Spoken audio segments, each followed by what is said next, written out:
everybody. Happy Wednesday. Hey. All right, guys, we are ready to get started. I'm Nicole Thornton, sales and training individual for the Atlanta team. Guys, please don't forget to follow me on Instagram at Your Real Estate Style Pro. And guys, I am Naysha Clark, trainer and coach for CRG Orlando. Please do not forget to follow me at the Right Realtor ATL FL. Okay, guys. Well, today we would love to thank our guests for joining us: Dominique Southall, Jamicha Duncan, Monique Maddox, and Kathleen Murdoch. Thank you for joining. Thank you guys for joining. Okay, guys. So listen, we have 6 new transactions that has went under contract since last week, and 3 of those transactions was from newbies. So congratulations, totaling $1,784,000. That is amazing, guys. Amazing. And 3 of those from our newbies, as Naysha said. So congratulations. One from Sanika under contract. Congratulations. One from Bree Haygood, Fayetteville, Georgia. Congratulations, Bree. Next up, Cherie Shepard got another one under contract in Douglasville. Congratulations. She on fire. Yes, she is. Well, I do the honors of announcing Naysha Clark under congratulations in Hiram, Georgia. Uh-oh, y'all see it. Miss Brandy Perry, once again, under contract in McDonough, Georgia. Y'all, she hot, she fire. You know, she's one of the top producers for this month. So, woo, congratulations, Brandy. And next up is the Jamaican rock star, Nakisha Hilton, under contract in Bethlehem, Georgia. Congratulations. So, guys, this is the last Wednesday of September. And just going over our numbers for so for September, our overall sales, 26 transaction closed, $7,241,420. And 4 of those are from newbies. So congratulations to everyone. Thank y'all so much for your continued efforts. So continuing on with our September overall sales, Naysha came in at 4 deals closed, $1.2 million. Brandy Perry, 3 closed at 1.2. Next up is Deidre Carter with 3 at 935,000. Charisma, one of our newest members, closed 3, totaling 813. Alicia on the heels, 2 closed at 731,890. Chanel with 2 closed at 572,330. And y'all see it. We got our coach Nicole Thornton with 2 closed at 500,000. We got Nakisha Hilton, the Jamaican rock star, 350,000. Annetta Hunter, 244,000. Trinika, 186,000. Wanda, 60,000. And Alexandria, 55,000. Congratulations, guys. Congratulations. Hey, guys. All right. So y'all know, like, Zillow is one of that's our baby, right? And we rely heavily on them for some amazing opportunities that come our way. And we've got the Hunters in at 8,216,890,000. And we got them pros at 15,578,080, baby. But the overall goal, we need to get to $50 million, guys. So please don't let up on the gas. We still need $26,205,030. And I know that each of you combined with your efforts, your hard work, your diligence, and your persistence, Naysha and I know that you can do it. Coach? Definitely. I definitely know that we can do it. And just remember, it's not how you begin, it's how you end. So continue to keep your foot on the gas and, let's end this 3rd quarter doing some amazing things. All right, guys. So today, what you've been waiting for, writing an effective and competitive contract in this market, presented by myself and Naysha. We're going to give you 10 tips on things that you can do that's going to help you get your contracts accepted. And guys, listen, this is a topic that we all are struggling with right now in this market, right? And I know there's probably, me and Nicole both know there's probably going to be some questions that you're going to have. And please, please, please, this is not a Naysha and Nicole show. We are here to be able to come together and put our heads together and help each other catapult to the next level. So during this time, as we're talking about these tips, go ahead and write your questions down. At the end, we're going to give you an opportunity to ask your questions, or go ahead and put them inside the notes so we can make sure that we answer any questions that y'all have. Yeah. I think that's great, Coach. Let's get started. Put Let's them in the go. chat, guys.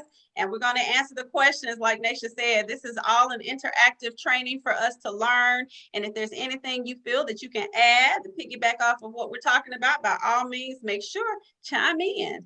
So let's talk about communicating with the listing agent. Okay.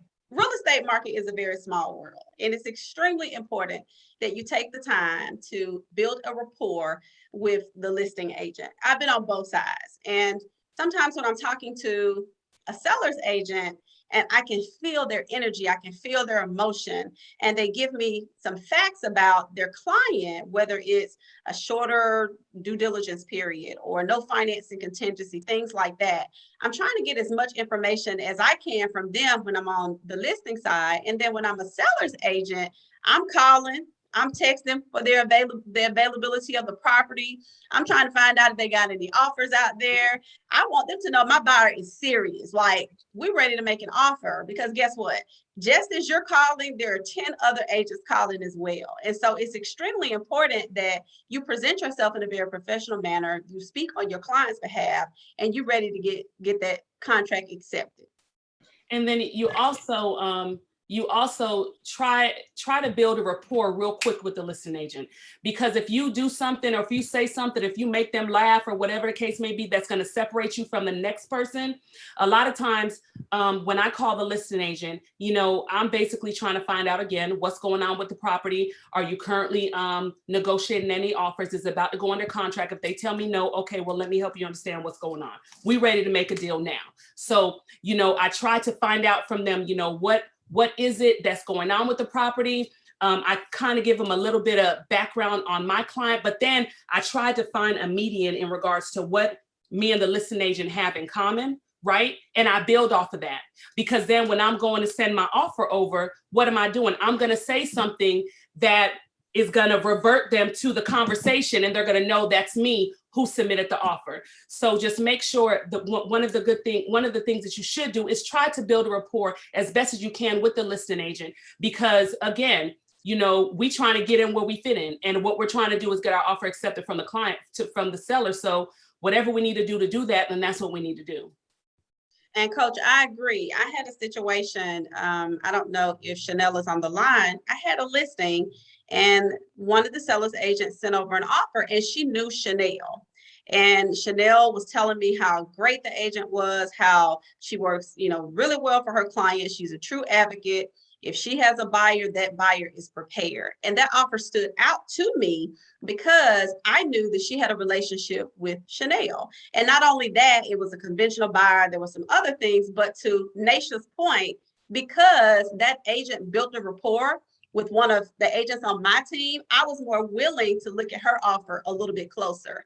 And we took that offer. It was a great offer, but the selling point initially was the fact that, oh, okay, Chanel speaks highly of her. I know she's going to be easy to work with, and we're going to be able to get this to the finish line. And that makes a lot of difference. It's hard out here in these streets. So if you can develop a good rapport with these agents, that's almost half the battle. Number 2, guys, is don't hold back, just ask.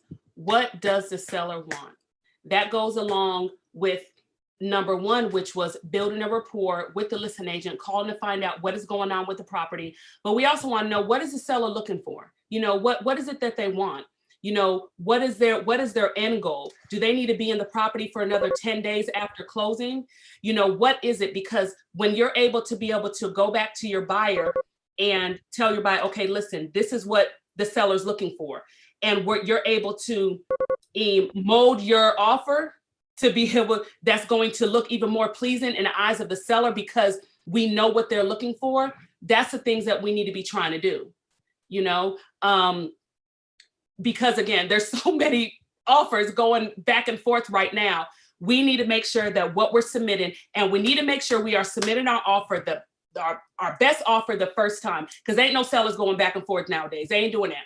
They're not doing that. So whatever we need to do to make that look good, that's what we need to do. And that goes back to number 1, which is making sure you're having a conversation with the listing agent, period. You should be calling every single listing agent you done set up an appointment with.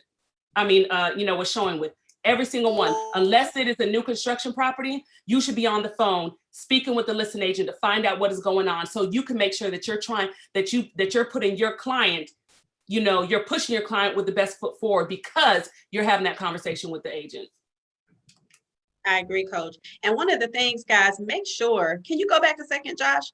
I want to speak on a couple of things that Naysha said in here. What motivates the seller? And a lot of times the listing agent, being on both sides, I put a lot of information in my listing. Sometimes we're rushing and we're not reading the information that's in the actual listing that tells us the seller needs 45 days to close. The preferred closing attorney is Michael and Gray, or they're motivated to sell, or they'll provide a credit for the fence. Whatever it is, take your time. Make sure that you're reading the listing, because a lot of times, or it may say it's tenant occupied. You can't view the property until due diligence, and then you on the phone blowing up the listing agent trying to figure out, oh, well, why hasn't my showing time request been accepted? That's already irritating the listing agent, because we spend a lot of time putting that information and being as detailed as we can in the listing. And sometimes that's half your battle, because if you follow what's in that listing, that in some cases will separate you from the other agents. And it's not always the highest offer. In this environment, sellers have gotten away from accepting the highest offer, because they know if they're asking $250 for the property and you put an offer out there for $290 and you don't have anything else in there that's going to help them bridge that gap, 9 times out of 10, that offer is going to the side. So make sure that you understand, like Naysha said, what's most important to the seller. Know the deadline. Okay, a lot of times, guys, again, read the listing. It's in the listing. If there's a deadline, 9 times out of 10, it'll tell you. Example, Open Door. I think they wait 8 days until after the offer has been, or the property has been on the market before, the seller is going to make a decision, or they'll tell you what the deadline is. Make sure you follow that. Don't miss it. If you can get your offer in before then, get it in. You need to pull over on the side of the road. I think Maddie and I were having this conversation.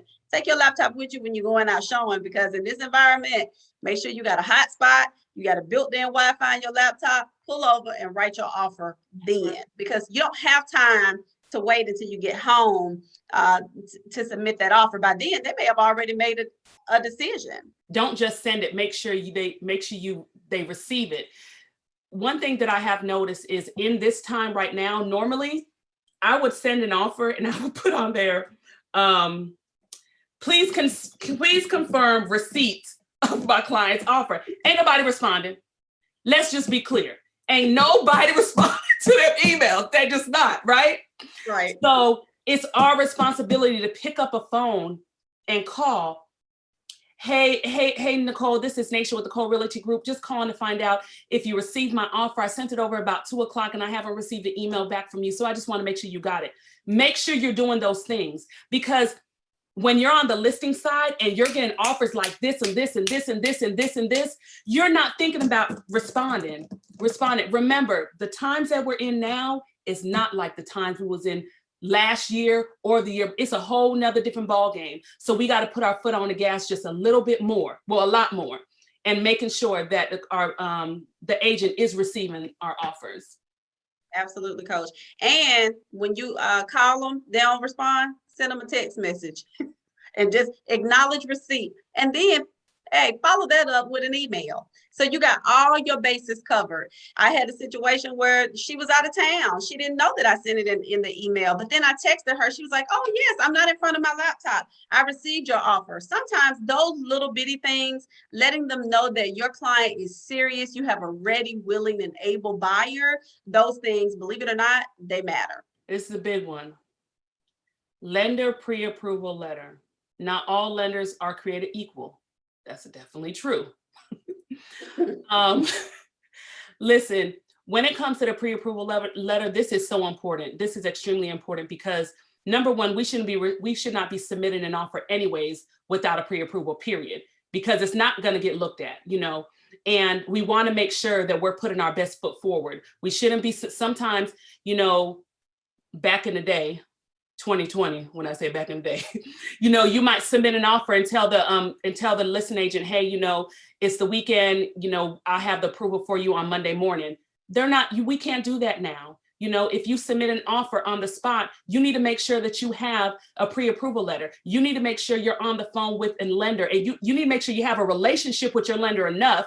One thing I know about my lender, I love him to death, is I don't care what the situation is.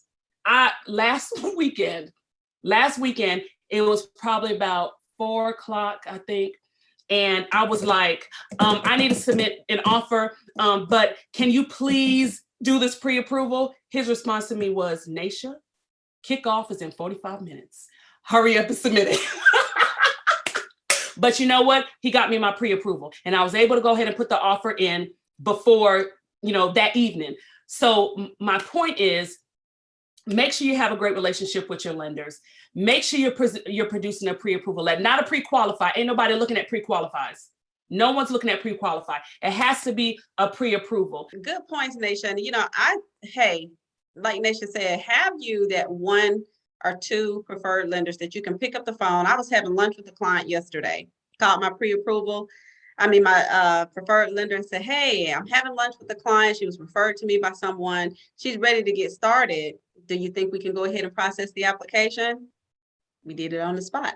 You need those kinds of lenders that you matter, and they're going to make your client and you feel the same way that we make all our clients feel, like they're the most important person out there.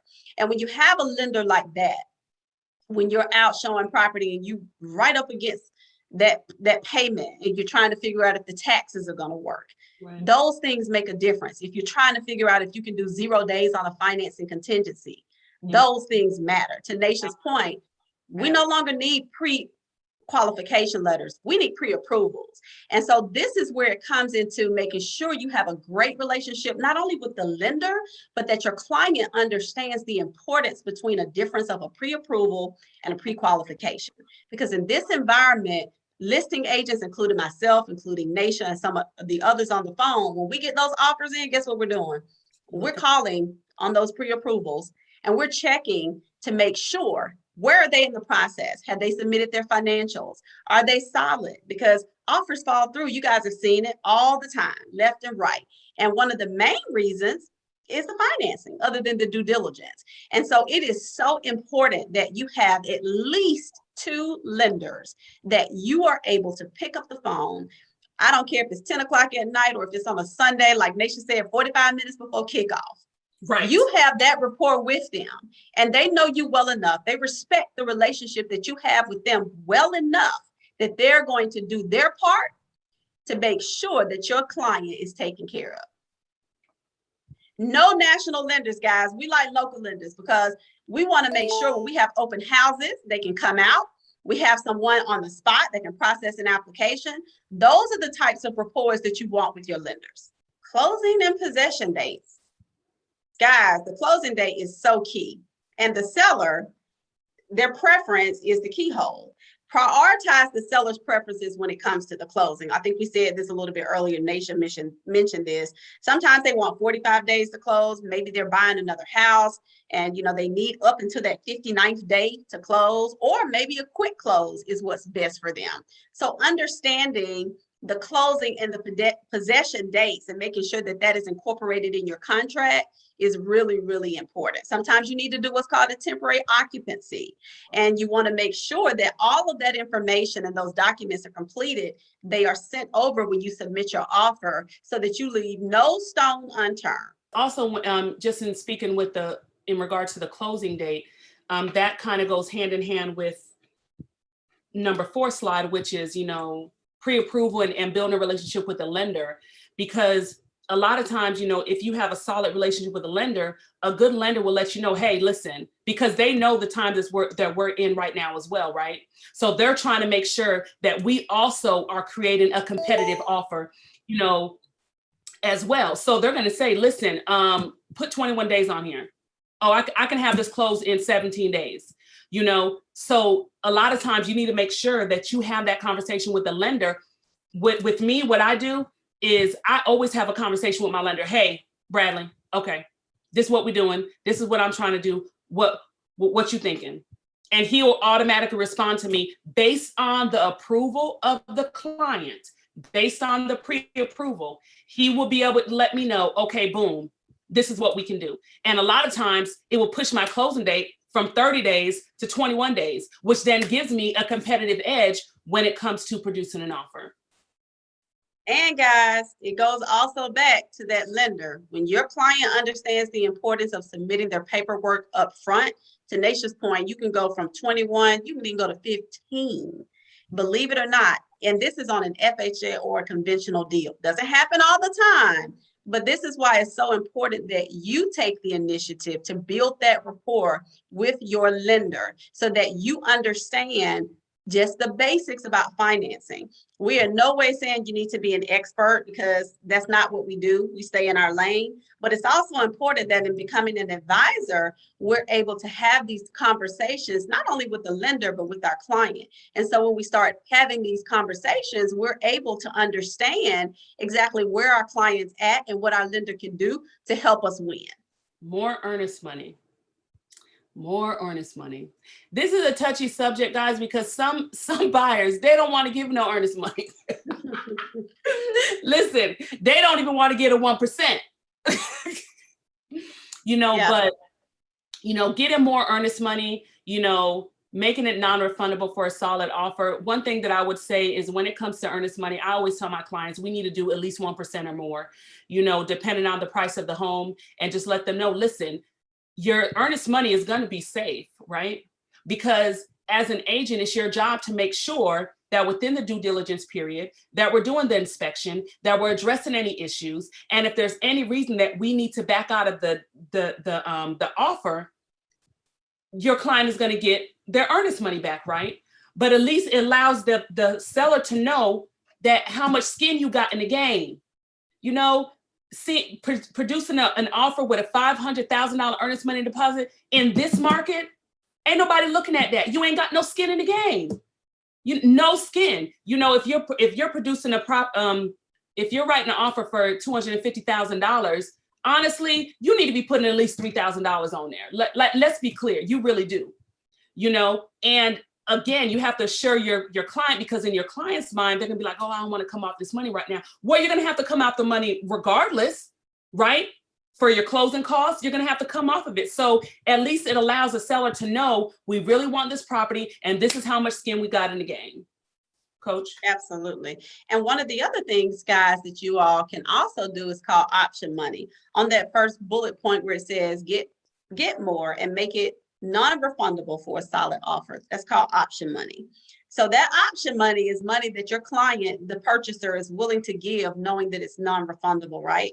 And as Naysha said, we have a lot of clients that they don't want to even give an earnest money deposit. So option money in some cases is, it's a moot point. However, it's our job as real estate professionals to let them know what they can do to win. We give them the advice, right? We make the recommendations. We don't tell them what to do. And in making those recommendations, in order to put a solid offer together, give them all the options and allow them to choose which ones are going to best fit them and their financial situation.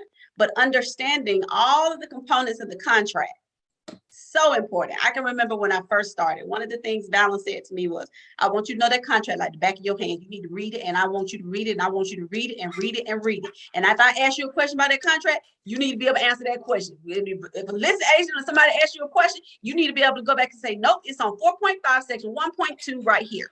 And so I would encourage each of you, if option money was a foreign term to you, read the contract. Know it like the back of your hand, because that's what's also going to allow you to put a competitive offer together. Educate yourself. Make sure that you know each part of that contract.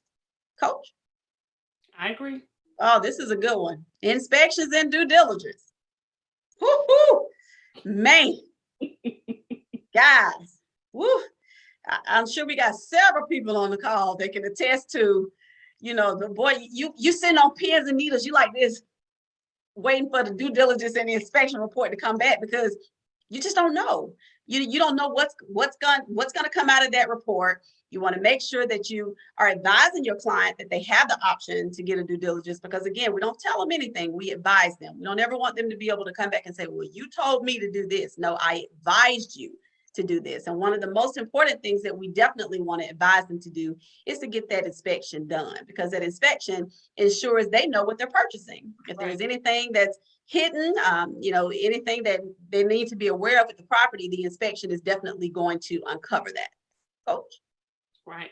I 100% agree. And I was watching on Instagram the reels, and there was a little TikTok reels, and there was this agent that was saying, I can't think of the name of the song, but anyways, he said, "Stop waiving inspections." And I'm like, that is so true. Like, stop, like, just stop, because that's not in the best interest of our client. If our client chooses to do that, then okay, but don't tell them to do that. You can shorten your time frame in regards to your due diligence. And if you shorten your time frame in regards to your due diligence, make sure that you have an inspector, or they have an inspector that can be able to inspect the property. With me right now, my due diligence time frame honestly is between 3 and 5 days, depending. But I always make sure that we have an inspector that is going to get in the house within 24 hours and that can turn a report within 24 hours, right? So waiving your inspection, yeah, it might look good to the seller, right? But is it really good for your buyer? And we're supposed to be doing what's in the best interest of our buyer. So instead of waiving the inspection, just shorten your due diligence time frame, and then go ahead and get an inspector that can be able to meet that time frame. But make sure you have an inspector to meet that time frame before you shorten the time on the contract. Definitely. But that's it in regards to inspection and due diligence for me. We just have to make sure that we're in everything that we do, that you are continually to keep your buyer, what's in the best interest of your buyer. And as far as I'm concerned, it's never to waive an inspection. And also, guys, one of the things is print out that seller's property disclosure. Take a hard look at that, if there's one online, so that you're able to go through it and talk about what might be of a concern to your client. And if that client has told you, oh, this house is it, this is it, I love it, ask them, do they have an inspector they recommend that can go with you all when you tour the property? If there's a 30-minute window that the seller is giving, sometimes they give an hour. If it's a small inspection, that individual who they trust to inspect the property can go in and they feel a little bit more comfortable. And to Naysha's point, shortening the due diligence as much as possible, that's an option. I've had some situations where I've done 0, and it was only because they had an inspector that came with us. We had a seller's property disclosure. It was a newer home. And so these are some of the things that you can do. You can advise your client and possibly use these to make your offer a little bit more competitive. Appraisal guarantee gap. Guys, in regards to this is important, even especially in this market. When you are having multiple offers on a property and you're going in $30,000 over ask, not even 30, let's bring that down. Let's do $15,000 over asking price. It's important that you have an appraisal guarantee gap in there, which is basically stating that if for some reason the property does not appraise for the offer price, that your buyer will pay X amount of dollars over that appraisal value. That's important. Okay. And then also make sure that, because the next thing the listing agent is going to ask for is they're going to ask for proof that your buyer has that additional money. But before you do that, you have to understand your client's situation. Does your client even have that money aside to be able to even do, right? A lot of clients don't, right? But if they do, it is important to make sure that you have that guarantee gap lingo, I can't even speak, inside of the contract. It's important. I know at one time, oh my gosh, we was doing so many things, Nicole. They was doing the appraisal escalation clause. They don't even exist anymore. Right. Exactly. Again, at the end of the day, we still want to make sure that we are protecting our client. So if our client is putting an offer in $5,000 over asking price or $10,000 over asking price, make sure you're putting that in there, that in the event the property does not appraise for $220,000, buyer will pay $5,000 over the appraisal value, which is honestly is better for them, but you want to make sure they have the money to be able to do that.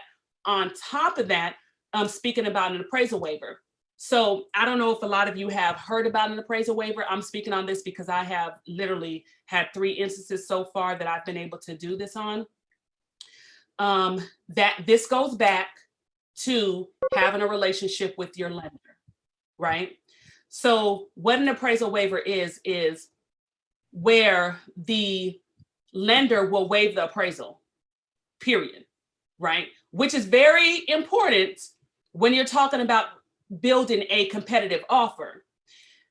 The only way the appraisal waiver is approved is if there has been solds, because they look at the comps, they look at the area, and they make sure that there has been solds that basically that sold around the same price as the offer price. If it does, and if they know 99% sure that if it does appraise, it is going to appraise for that price, and they'll do a waiver. I've had 3 instances where I have been able to, on my finance contingency, where it says appraisal contingency, I was able to put a big old 0 because we got an appraisal waiver. And you talking about a competitive edge, that's especially if you're going over asking price, because now the seller's not thinking about, okay, well, shoot, I don't think my property is going to appraise for this, but what am I going to do? You ain't got to worry about that. You don't have to worry about that. But it goes back to having a relationship with your lender and understanding exactly, because there's a lot of things that can be done right now, right, when it comes to lending. But if you're not having a relationship with your lender, then you're not going to know. And it's our job to make sure that we know, right? So that's big. That's big. An appraisal waiver. Y'all make sure y'all talk to y'all lenders about that. Now, don't go waiving every appraisal, because some of them's not going to be able to be waived. I had a client where it was one property we was able to waive the appraisal, but that property ended up going under contract. It was another property we put an offer in that we was not able to waive the appraisal on. And then we ended up not getting that one. And then the last property we was able to waive the appraisal on, and we ended up going under contract under that one.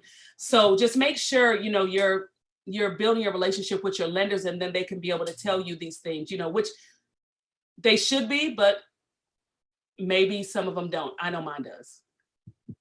And one thing I'd like to add to that, Coach, as well, is if you have a buyer that's typically putting 20% down, talk to your lender. In most cases, they will waive the appraisal simply because the loan to value, the amount that they're borrowing versus the value, to Naysha's point, based on the values that they're seeing in that community, they're comfortable. There's not a whole lot of risk they're taking at an 80% loan to value. So they may be okay with waiving that appraisal. One of the other things we wanted to share with you guys is in this market, we see cash offers. We see so many cash offers, and our clients they're frustrated. They don't understand, why their offers aren't being accepted. And a lot of times it's because there's so many cash offers. Right. So I would encourage you all, if you're not familiar with some of the lease purchase programs that your clients may decide they want to take advantage of in this environment, or maybe they're not fully prepared right now to purchase. There's Dream America, Divvy, Home Partners, and then one that a lot of clients prefer who are ready to purchase, but know that in this market, they can't really compete, is Ribbon. And I've asked Annetta, one of our agents, to share some information about her insight on Ribbon. She's had some experience in working with Ribbon as a partner, and she's learned a lot of information that I feel might be valuable for us. So Annetta, the floor is yours. Hey everyone, how is everyone doing? Awesome. Good. So I actually just closed on a Ribbon. I was on the listing side, and I learned a lot. It's actually a really great program. And being on the listing side, it actually was like having a backup, so it was like having 2 offers. You have your offer from the actual buyer, then Ribbon is the backup, because if the buyer can't go through, you have Ribbon that will guarantee purchasing the house no matter what. So that was pretty awesome.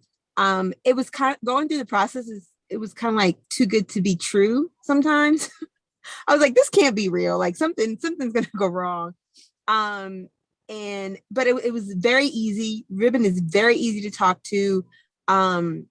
They do an appraisal, even though they do the appraisal because the point of Ribbon is not for Ribbon to purchase the house, is actually for the buyer to purchase the house. So I tell everyone that if you're listing a home and you accept the Ribbon deal, you definitely still want to find out what type of financing that person's going to have, because the offer is going to come over as a cash offer, but essentially it's not a cash offer. It's whatever financing they're going to use. And I just learned that. So for example, the buyer on my deal recently was ended up being an FHA. And the reason why that's important is because even talking about the appraisal guarantee gap, as many people know, you have to be very careful when writing that appraisal gap clause, because with the FHA, the mandatory clause can kind of, shade that out a little bit, and you can have some issues there. So with that, once we got under contract and I learned that it was an FHA, the lender required us to sign an amendatory clause, which was, kind of, got me from the side, blindsided me, because I didn't think that we would have to sign that, being that we had received the cash offer contingency. But saying all that, it still was a smooth process with the FHA. They did the appraisal. Appraisal came back about $5,000 under what they had offered. And immediately after that, Ribbon sends you what's called a ribbon protection agreement. And, that protects us for that $5,000 difference there, the $5,000 difference, where it came in $5,000 less than what the purchase price was. And so then, you go to closing. It's really simple, but it's a great option for buyers right now, because me as a listing agent, I just saw the benefits that buyer just had, being that, we looked at their offer and it was just clean, it was a clean offer coming through. Obviously, if you're a listing agent and you don't know everything that like I didn't know everything, you're like, oh, this is great. So obviously stuff comes later the listing agent may be a little bit upset about, but it's also up to them to learn how the program works, So I definitely think Ribbon is a program that everyone should probably be using in this market, especially for your FHA clients. I think it's a really good deal for them. Thank you, Annetta. So yes, guys, keep those, that information in the back of your head. If you have questions, as Naysha and I said, make sure that you put them in the chat, because we have left a little bit of room at the end to answer any questions that you may have. So those are some of the lease purchase programs that we use. I use Divvy all the time. Naysha uses them all the time. Home Partners, Dream America. If you have clients that aren't quite in a position to buy in this competitive environment, those offers, they win all the time. So making sure that you sign up as a realtor, a professional with each of those lease purchase programs is truly important. Ribbon is a little bit different. We don't sign up with them, but still understanding what that process looks like and being able to advise your client.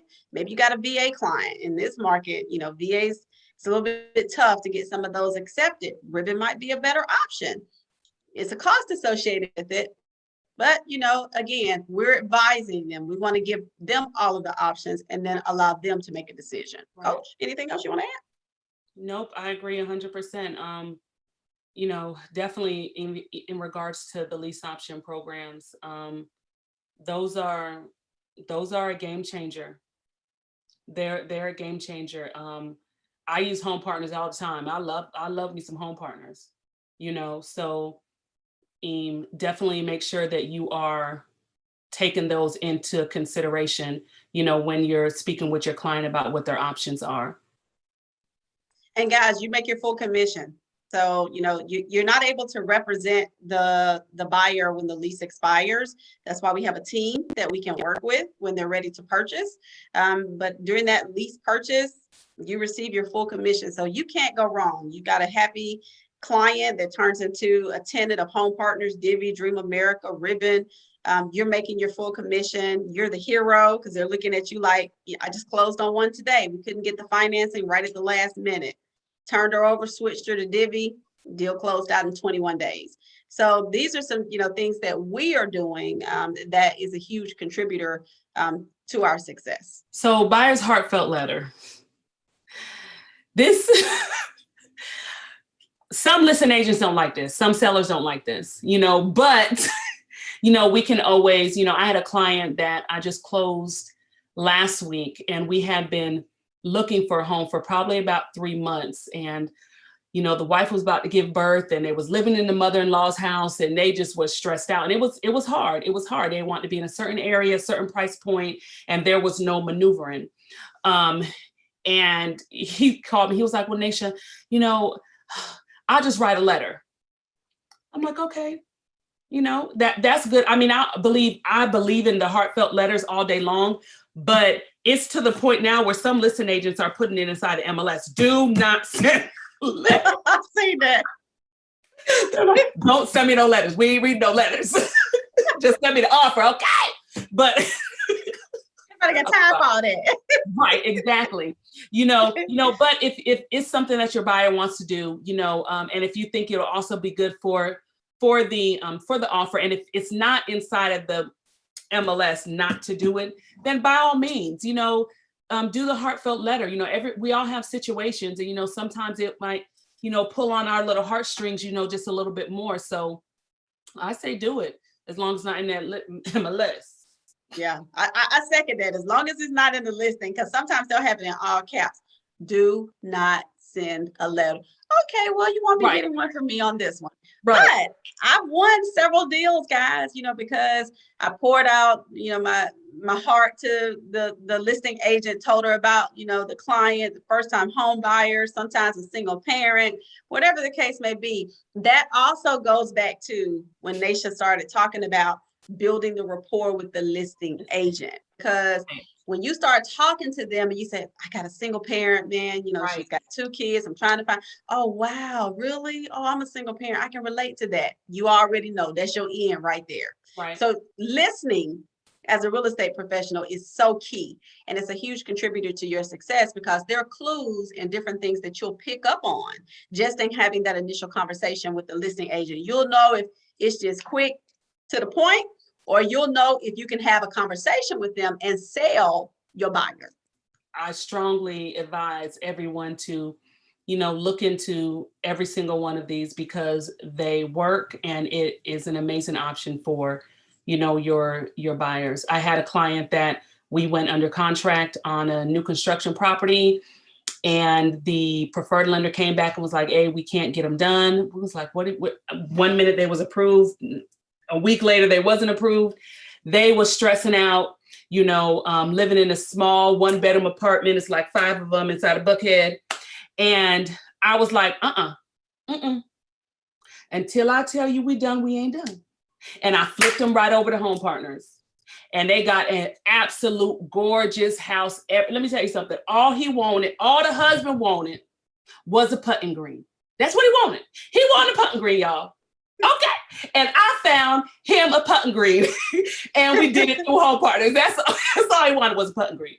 So they close it through Home Partners. One good thing I do love about Home Partners is I think they just increased their budget too, up to like $550,000, which is amazing, right now. So if you have clients that are kind of like at that, edge where they're not quite ready to purchase yet, or even if they are ready to purchase, but because of the way the market is right now, they don't want to deal with all the craziness, shoot.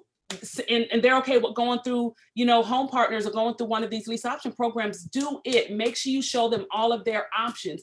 Do not let up off the gas. Don't do it unless you have done everything you're supposed to do to make sure that you at least try to get your buyers to the closing table, which means looking at all these options as well. And just like Coach said, you get your commission, you still getting your 3%. You still are. So why not?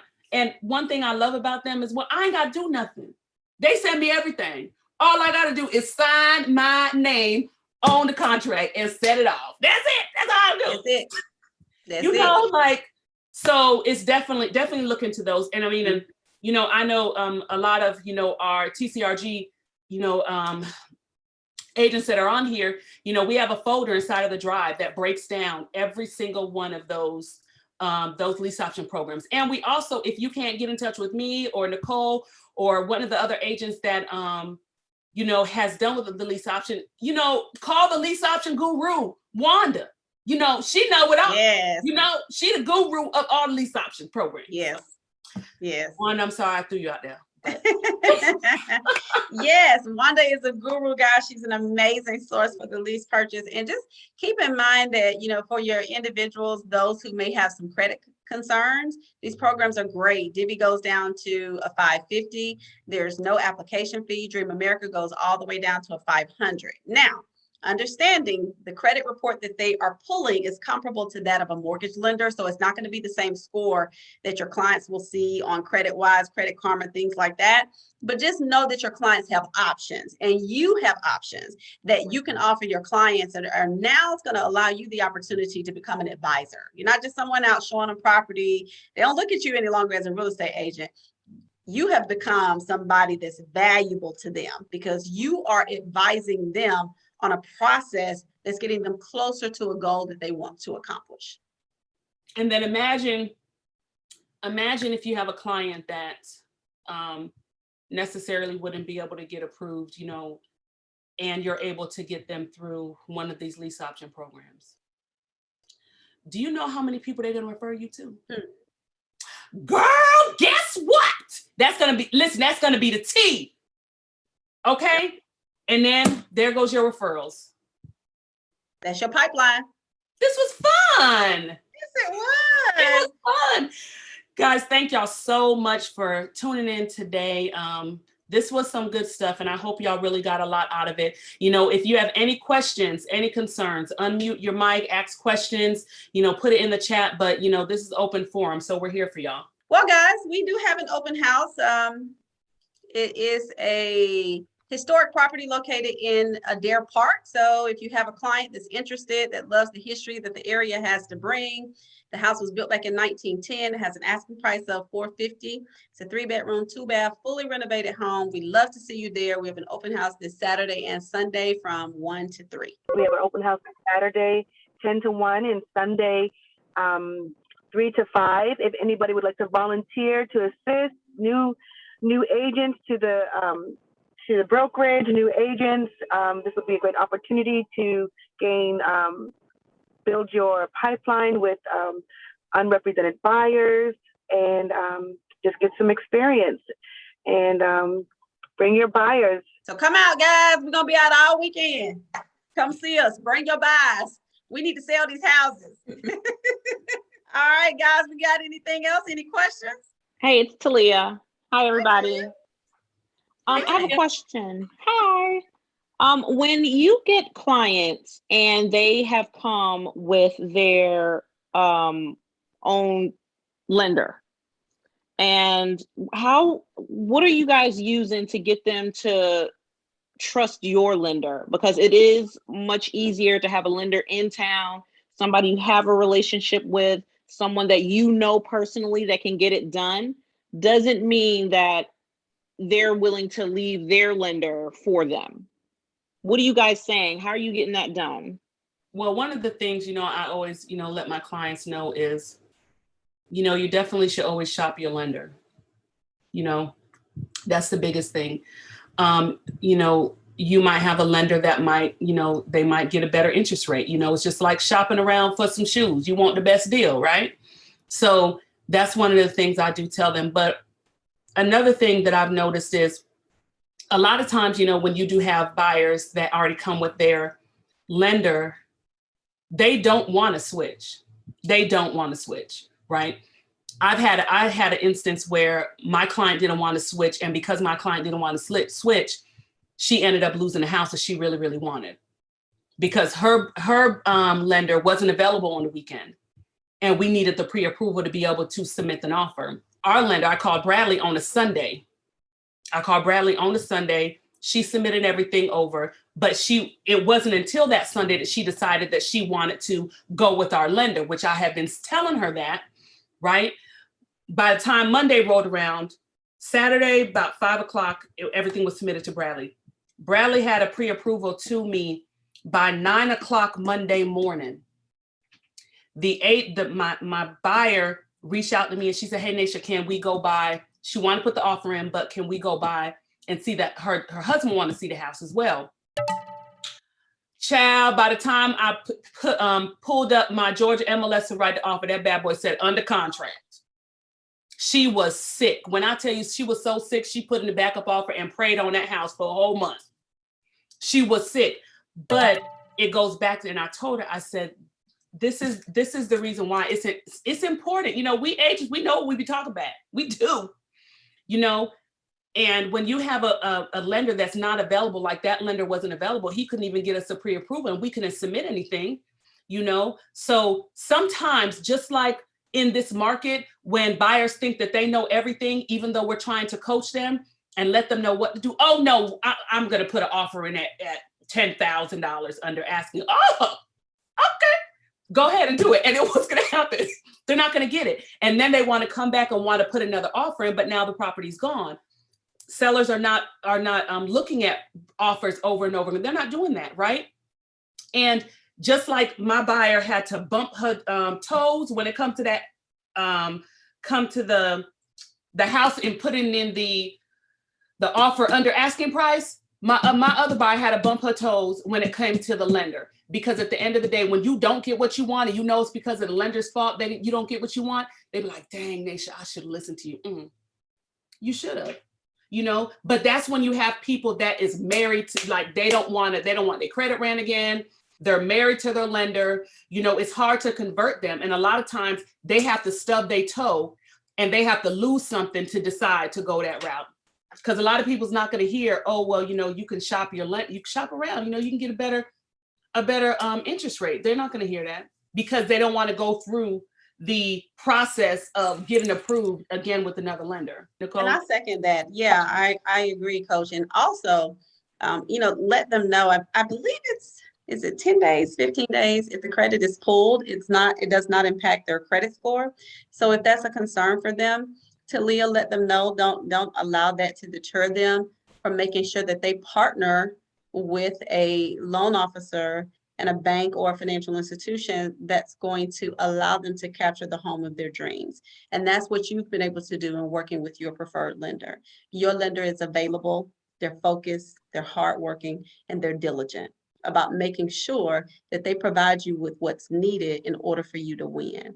And you would hate for them to lose out on this amazing home that they know is just for them, simply because you're not able to get the information that you need from the lender. You know, as Naysha said, if you're out looking at a house over the weekend and their lender is not accessible, for example, if it's a bank, 9 times out of 10, we know we're not going to be able to get that pre-approval that we need over the weekend. We also, I know Naysha and I do the same thing. We make sure that when we write that contract, we have our loan officer either send an email or call that listing agent to let them know that our client is solid. The pre-approval is solid. And so those are the things that you want to mention to your client when you're advising them that they should get a second recommendation. There's nothing wrong with that. It's just like if you go to the doctor and the doctor tells you that you have to have surgery, right? Sometimes you're like, nah, I'm not listening to that. Or at least let me get a second opinion. This is a major purchase. It's nothing wrong with getting a second opinion just to make sure that the information you've given you or the lender is giving you, the rate they've offered you, if they're able to provide you with some type of lender credit, is that the best option out there for you? Sometimes, depending on their situation, they can qualify for 100% financing. And if that's not the situation and they're not aware that that's an option, your lender may be able to offer them something that they're not currently getting that's still going to keep them in a great financial situation. And that's what you want to explain to them. Another, Talia, is another pointer that I've used to converting clients over to a new lender is I always compare it, like, you know, everyone has at some point, bought a car. It's like buying a car. You shop around, you find the best rate, you find the best car, you know, with the mileage. Every lender is different.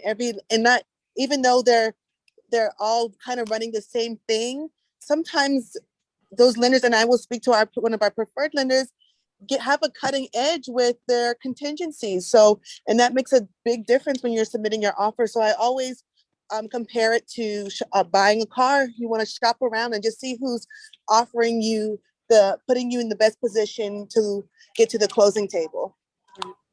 Great point. Great point. Well, guys, it is 5 o'clock, and that is the end of our training session on how you can write these competitive contracts. It's been a blast sitting in with you guys today. We hope you will join us next week on our topic. It's a surprise. Wait for it. Anything else, Naysha, you want to add? Nope, that's it, guys. Thank you so much. This September has been honestly amazing. It's been amazing. I'm so excited about, you know, us doing this Closing the Gap, and now we're pushing into the October series. So definitely, guys, let's continue to show up and get all these tidbits, because I'm learning too. I'm learning. Every time Nicole says something, be like, hold on, let me put that down. Yeah, I'm doing the same thing. But guys, make sure you invite your agent partners out there, your friends who are, could benefit from some of the information that we're sharing, because we believe no agent is left behind at the Cole Realty Group, and we want to make sure that each of you are getting some valuable nuggets here or there, and we're capturing some stuff from what you guys tell us as well. So until next week, stay tuned and have an amazing rest of the week. Thanks, guys. Bye.